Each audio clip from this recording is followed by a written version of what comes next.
नमस्कार, मैं रोज। तो आज के प्रैक्टिकल क्लास के लिए मैंने दूसरा कुरिन्थियों 13 का 5 चुना है। स्वयं को परखो कि तुम विश्वास में हो या नहीं। अपने आप को जांचो, क्या तुम्हें यह एहसास नहीं होता कि मसीह यीशु तुम में है? यदि नहीं तो तुम कसौटी पर खरे नहीं उतरे। स्वयं को परखो, खुद को जांचो। क्या ये हमारे लिए उतना इजी काम है? वैसे ये उतना कठिन भी नहीं। हम अपने आप को जितना जानते हैं उतना कोई हमारे बारे में नहीं जानता। हम दूसरों के सामने कैसे भी दिखा सकते हैं। अब आप मुझे ही देख लीजिए। आप लोगों के सामने मेरा एक पिक्चर बन गया है कि मैं तो प्रभु यीशु के पीछे चलने वाली हूँ, बड़ी विश्वासी हूँ, बड़ी विशुद्ध हूँ क्योंकि आप लोग वही देख रहे हैं जो मैं आप लोगों को दिखा रही हूँ। मगर मेरी जिंदगी में ऐसे कई पल आए हैं, आते रहते हैं, जब मैं जीसस के हिसाब से, वचन के हिसाब से खरी नहीं ठहरी। वो तो सिर्फ मैं ही जानती हूँ। चाहे लोग हमारे बारे में कितना भी अच्छा क्यों ना बोले, मगर अंदर से हम कैसे हैं ये सिर्फ हम और हमारा खुदा जानता है। हमें अपने आप को परख कर देखते रहना होगा कि हमारे अंदर यीशु है या सिर्फ हमारी जुबान में है। याकूब 1:22 कहता है कि वचन की शिक्षा पर चलने वाले बनो, ना कि सिर्फ सुनने वाले जो स्वयं को धोखे में रखते हैं। अब बात आती है कि कैसे खुद को परखें। तो मैं आप लोगों को एक सिंपल सा ट्रिक बताती हूँ जो मैं बहुत पहले से प्रैक्टिस कर रही हूँ। ये कोई बिब्लिकल टीचिंग नहीं है। अगर आप लोगों को पसंद आए तो आप भी ट्राई करके देखें। इस तरीके से हम धीरे धीरे प्रभु के सामने और लोगों के सामने और हम्बल होते जाएंगे।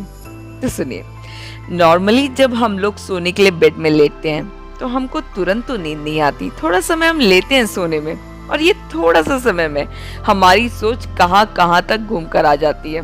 कुछ लोग आगे आने वाले कल का प्लानिंग करते हैं, कुछ उटपटांग बातें सोचते हैं, वगैरह वगैरह। मैं इस पल को अपने आप को परखने के लिए यूज करती हूँ। मैं सोने से पहले कुछ पल प्रभु से बात करती हूँ। मैं उस दिन का सारा लेखा जोखा उनको देती हूँ, क्योंकि दिन भर में हम कई लोगों से बात करते हैं। कई सारे विचार हमारे मन में, हमारे दिल में आते जाते रहते हैं। मैं सब उनके सामने रखती हूँ। बकायदा उस दिन मेरे जुबान से निकले हर रॉन्ग वर्ड मेरे सामने आ ही जाते हैं। मैं अपने विचारों को परखती हूँ। उस समय मुझे ऐसा नहीं सोचना था। बाइबल के हिसाब से ये बिल्कुल सही नहीं था। मैं प्रभु से माफी मांगती हूँ और उसे फिर से ना दोहराने के लिए उनकी मदद भी मांगती हूँ।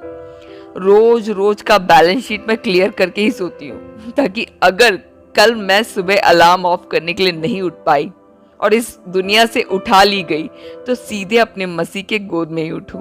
मैं कोई रिस्क नहीं लेना चाहती। आप कहेंगे कि ये तो डर हुआ ना रोज। नहीं बाबा, ये डर नहीं, ये तो मेरा होप है। फिलिपियो 3:11 में पॉल कहते हैं कि ताकि मैं किसी भी रीति से मरे हुओं में से जी उठने के पद तक पहुंचूं। किसी भी रीति से पॉल कह रहे हैं। अरे पॉल ऐसा कह रहे हैं तो हमें कितना सतर्क रहना पड़ेगा। मुझे रोज इस बात का एहसास होता है कि चाहे मैं कितना भी बाइबल को घोल कर भी पी लूं, वैसे मैं पी नहीं हूं, लेकिन अगर पी भी लूं तो भी मैं एक साधारण इंसान हूं, बस गलतियां कर संभलने वाली इंसान। वो तो प्रभु की करना है जो उसने मुझे अपने लहू से ओढ़े रखा है। इसलिए पवित्र रूह की चाह हम में और बढ़ती है, क्योंकि अकेले ये दौड़ हम पूरी नहीं कर सकते हैं। हमारा तो सिर्फ एक ही एम है, वहां तक पहुंचना है, अपने प्रभु के पास तक। इसलिए अपने हर एक एक्ट को, हर एक सोच को परखे, खुद को जांचे, खुद को परखे कि हम में मसीह है या नहीं। तो चलिए फिर इस ट्रिक को आप भी ट्राई करके देखिए, और अगर आप कोई और तरीका इस्तेमाल करते हैं तो उसे कमेंट बॉक्स में लिखकर जरूर बताएं, ताकि औरों को भी फायदा हो। कुछ और प्रैक्टिकल बातों के साथ अगले वीडियो में मुलाकात होगी। अपना ख्याल रखें। धन्यवाद।